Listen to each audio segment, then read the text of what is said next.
you're beautiful in every way. Hey guys, it's Natalie. Welcome back to my channel. So today I'm going to be doing a review / rant on Daughter of the Pirate King by Tricia Levenseller. I am so happy that I decided to pick up this book. I was kind of on the edge because I saw it in one of the local bookstores in my area and I was like, yes, finally it came out. It was on my most anticipated releases of 2017 list.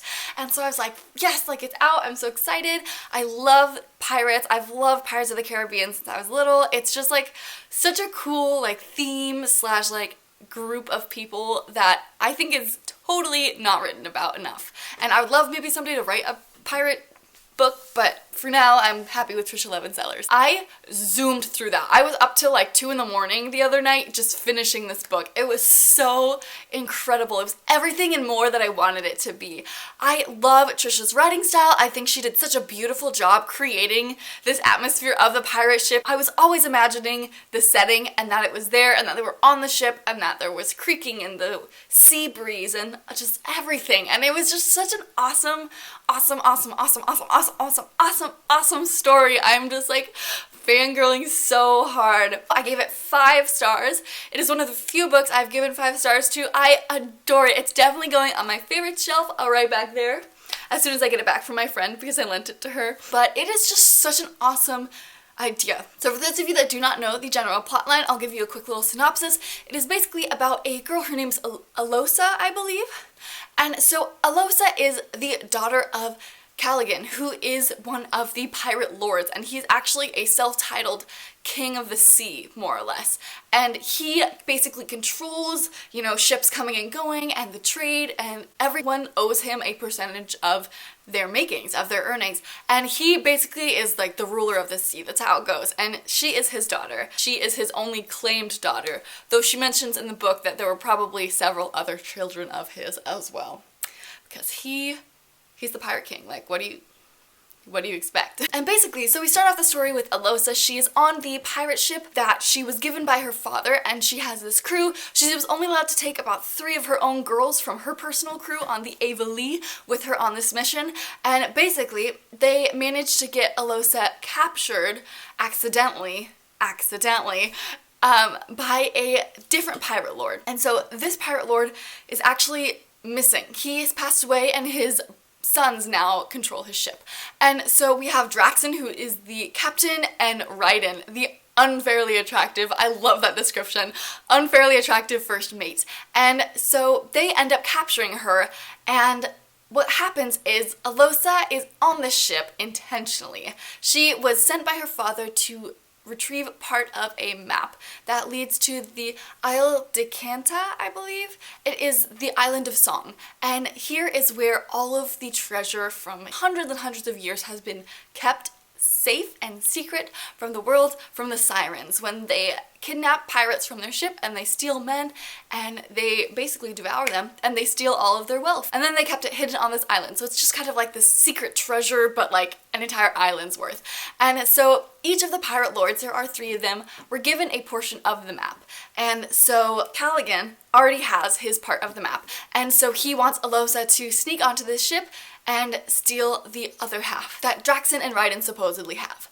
And so basically, we see Alosa, she gets kidnapped, she's kept in the brig, but she finds a way to sneak out literally every night to just, you know, prowl around the ship and try and find this map. And we see throughout this story, Raiden and Alosa, they're kind of frenemies. Like, I don't know the best way to describe it. Like, they're always flirting with one another and teasing one another because Raiden wants to find out where Callaghan's main ports are so that they can, you know, go and like kill him or steal all of his things because they don't want to be under him because their father was a pirate lord as well. So why did they have to be below the Pirate King who self-titled himself? And it's just a really awesome story. Alosa is so badass and impulsive and just kick-ass. Like, she is so awesome and I love her. And on the front of the cover it's mentioned that she's kind of like the female Jack Sparrow. I wouldn't quite say that. I think she's a bit too spunky and she's a bit too wild and she's very, very serious, which I really enjoy, although she is, again, a big flirt and a taunt. And one of the things I love the most about her character is we see the fact that she's a girl. She has her full wardrobe that she brings. Granted, she has all of her books that have these little secret things hidden in all of them. But she likes her girly things. She loves her hair. You know, Draxen threatens to cut it off and she freaks out on him. And I just love that. I love that it's this crazy kick-ass character. She's super hardcore. She could beat anybody up. She can hold up her own body weight for hours and hours and hours. Like, she is a tough cookie, but she's also a girl. And I love that we don't forget that at the end of the day. And it's something that makes me really, really happy, because I feel like female characters nowadays are either written as super feminine and girly, or they're written as like this rebel that we don't really get to see their more soft feminine side. And we get like the perfect mix of the two, which I absolutely love. And overall, I just totally enjoyed this book. I thought it was so fantastic and so amazing. And again, 5 out of 5 stars for me. And I feel like that's kind of saying a lot because I don't do that too often. The pacing is perfect as well.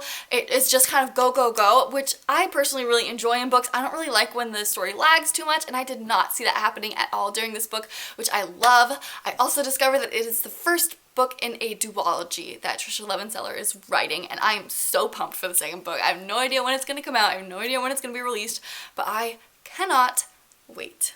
Okay, and so now for the rant part of this video, I am going to be talking about some spoilers. So if you have not read this book and you do not want to be spoiled, please, please, please, please dip. Just get out of here and come back when you've read the book, and it'll all be happy and merry and wonderful. But for now, I just really want to rant about all the spoilery things in this book, and I'm so, so, so excited to talk about them. So I'll give you a couple seconds.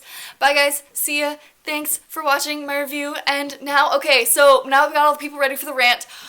She's a siren, like what the, oh, I saw it coming, but I also didn't, because like I knew, cause there was that little rumor that, you know, Callaghan like slept with one of the sirens and actually lived, and I loved that so much. I was like, oh, I wonder if she's gonna have like a sister that's a siren or something that she discovers.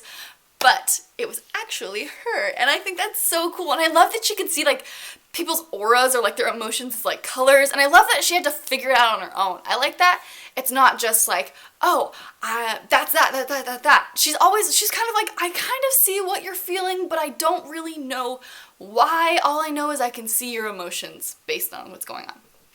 And I think that's really cool. I like when the character doesn't know everything, and that when not everything is perfectly explained because the character themselves can't explain it. And oh my gosh, she was so great. And then Raiden and Alosa, I can't, it was so good. There were some like steamy kiss scenes, guys, and I was like, wow, this is okay. I was not expecting that. But I really liked it. I really like this kind of like slow burning romance where they intentionally flirt, not to be flirty, but to sort of tease one another and like kind of banter and pick on one another, but it turns into legitimate flirting and turns into like a legitimate romance. And I just think that is like the most corny, ridiculous thing that ever happens in books or movies or any sort of media, really. But I love it. It is just so weird and mushy and like all the cheese, but it's so cute, and I just love them together as a couple. And honestly, the whole time I was reading this book, I was imagining Raiden as Killian or Hook from Once Upon a Time. I love that actor. I think he's so handsome. But I will insert a picture here for you guys to give you an idea. But that's how I saw him, only maybe like 5 or 6 years younger. But oh man, I loved it so much. And I also really loved the relationship between Draxen and Raiden, and the fact that Raiden pulls Draxen back when he tries going over the edge and vice versa, and they just have such a strong brotherhood. And I like that no matter what Draxen does and no matter how poorly he treats people, no matter what he tries to do with Alosa, you know, he tries to seduce her when she gets all siren-like, but he doesn't want his brother hurt. He doesn't want to see his brother die. And I feel like that connection, that unconditional love that he has with his brother is made so clear. I mean, I think there may be other examples that could have been shown rather than just telling us about them, but I do think it was overall a really cool relationship to see, because I don't think we see brothers that often. I mean, we'll see them in like smaller ways, but we don't really get to see the intimacy between them and the hardships they go through and how they grow from that. And so I thought that was a really interesting twist as well. And I loved, was it Erwin or Ewan or I'll put his name down here because I don't have the book, so I can't double check. He was so funny and so sweet how he believed in all those superstitious things, and I loved at the end. I did get you home safe, with that little, like, protection from the sea, like, bracelet, which was really just a piece of string around her ankle. I thought that was so sweet, and it just made me really happy, and he was like, he's one of my favorite characters. He was just so naive and, like, wonderful and adorable, and he's like, it may not be true, but it might be, so why not risk it? And so his whole mentality was really cool. And overall, I'm just really happy with all the characters in this book. They were all very well characterized, I think, and I think they all definitely had their own unique personalities and all acted within the boundaries that were set for them, if that makes sense. Like, I like that there were no real inconsistencies in the book in how the characters were explained and described, and just, like, everything about it made me really happy, and I'm so glad that I read it and that I picked it up. So, yeah. Okay, thank you guys so much for watching this video. Hopefully you enjoyed it. Comment down below if any of you guys have read this book. I am, like, freaking out. I loved it so much. I'm so happy with it. And I'm also a little biased because it was about pirates, but seriously, like, oh, I don't know. If Tricia Levenseller ever ends up watching this, like, thank you for writing this book. I adored it. I adore your writing style. I adore your characters.